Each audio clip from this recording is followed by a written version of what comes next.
شروع اللہ کے نام سے جو بڑا مہربان نہایت رحم والا ہے۔ بسم اللہ الرحمن الرحیم۔ 1000 سال سے چھپی ہوئی یہ خفیہ دعا، جو بھی اس دعا کو اس طرح پڑھ لیتا ہے اگلے دن ہی اس کا ہر مقصد پورا ہو جاتا ہے۔ سب تعریف اللہ رب العزت کے لیے ہے جو بے حد مہربان نہایت رحم والا ہے۔ رب العالمین اور قیامت کے دن کا مالک ہے، اس کائنات کا وہی خالق ہے، وہی رب السماوات والارض ہے، بشمول انسانی تمام ذی حیات کا رازق ہے۔ اس کائنات کی ہر شے اللہ تعالیٰ کی تسبیح و تحمید میں مشغول ہے، ذرہ ذرہ پتا پتا اس کی توحید پر دلالت کرتا ہے۔ وہی بڑی عظمت، بڑی شان و کبریائی اور زبردست قدرت و حکمت والا ہے، وہی یکتا اور بے مثل ہے، سب سے بے نیاز اور سب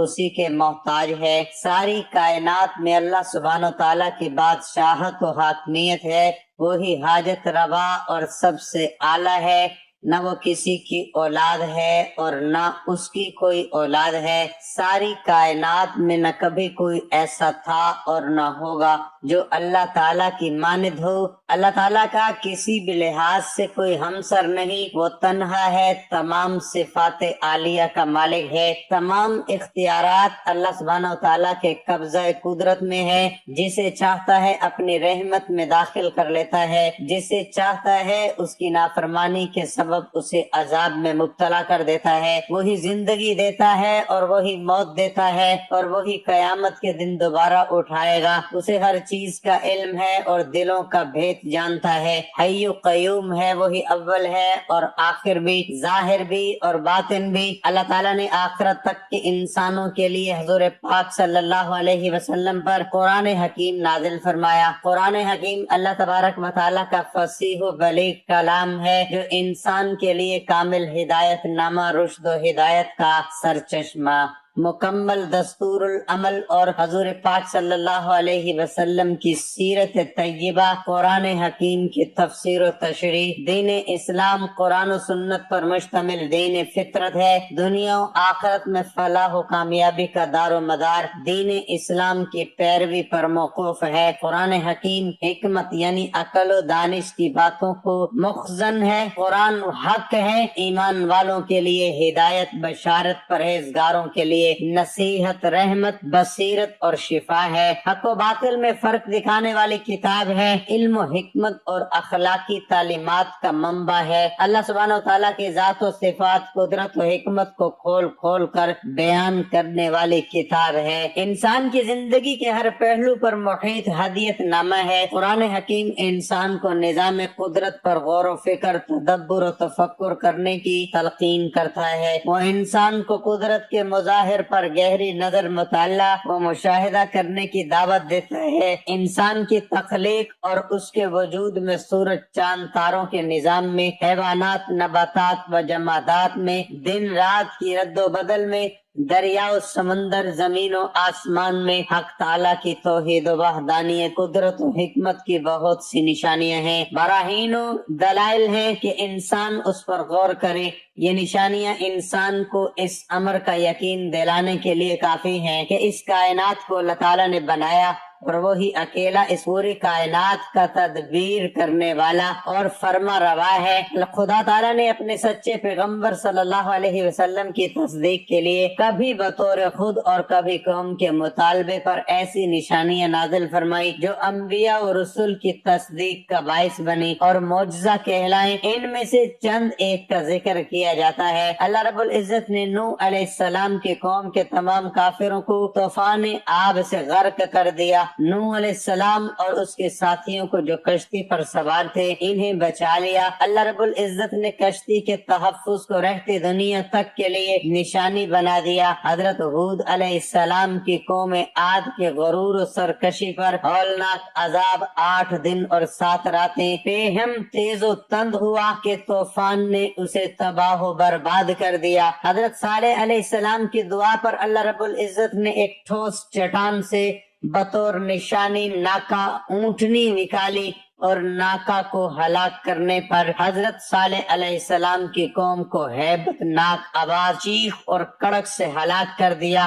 بادشاہ نمرود اور اس کی رعایا نے جب حضرت ابراہیم علیہ السلام کو دہکتی آگ میں جلانا چاہا تو اللہ رب العزت کے حکم سے آگ حضرت ابراہیم علیہ السلام پر سلامتی والی بن گئی، جو ابراہیم علیہ السلام کی صداقت کے لیے معجزہ تھا۔ حضرت اسماعیل علیہ السلام کی قربانی کا واقعہ، جب حضرت ابراہیم علیہ السلام نے اپنے بیٹے کو اسماعیل علیہ السلام کو ذبح کرنے لگے تو اللہ رب العزت نے حضرت اسماعیل علیہ السلام کو ذبح کرنے سے بچا لیا اور ابراہیم علیہ السلام کے ہاتھوں دمبا ذبح کرا دیا۔ جب حضرت ابراہیم علیہ السلام نے حیات بعد الموت یعنی مر جانے کے بعد جی اٹھنے سے متعلق اللہ تعالیٰ سے سوال کیا کہ وہ کس طرح ایسا کرے گا تو اللہ رب العزت نے فرمایا، چند پرندے لو، انہیں ٹکڑے ٹکڑے کر کے سامنے والے پہاڑ پہ ڈال دو، کچھ فاصلے پر کھڑے ہو کر ان کو پکارو۔ حضرت ابراہیم علیہ السلام نے ایسا کیا اور جب انہیں آواز دی تو سب پرندے اپنی اپنی شکل میں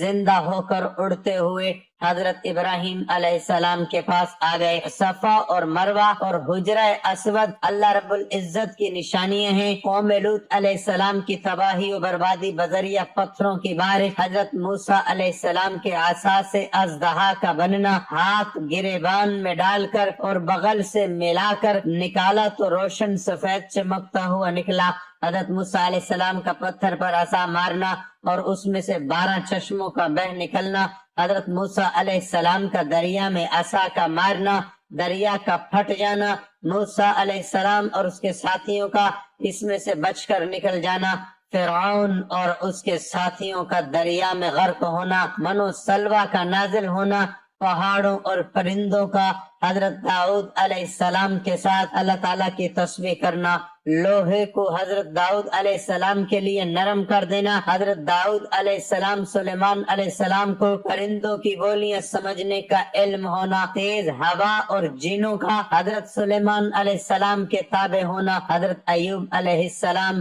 زمین پر لات مارنا، نہانے کے لیے ٹھنڈا پانی اور پینے کے لیے شیریں پانی کا نکلنا، حضرت یونس علیہ السلام کو جب ایک مچھلی نے نگل لیا تو مچھلی کے پیٹ میں وہ گریہ وزاری کرنے لگے، اے پروردگار تیرے سوا کوئی معبود نہیں، تو پاک ہے، بے شک میں ظالموں میں سے ہوں۔ اس پر اللہ کے حکم سے مچھلی نے آپ کو ایک صاف جگہ پر اگل دیا اور آپ بچ گئے۔ حضرت عیسیٰ علیہ السلام کی پیدائش خدائی حکم سے ہونا، مٹی سے پرندے جیسا ڈھانچہ بنانا اور اس میں پھونک مارنا تو وہ اللہ کے حکم سے اڑنے لگا۔ مادر زاد اندھے بیری کے مریض کو تندرست کرنا،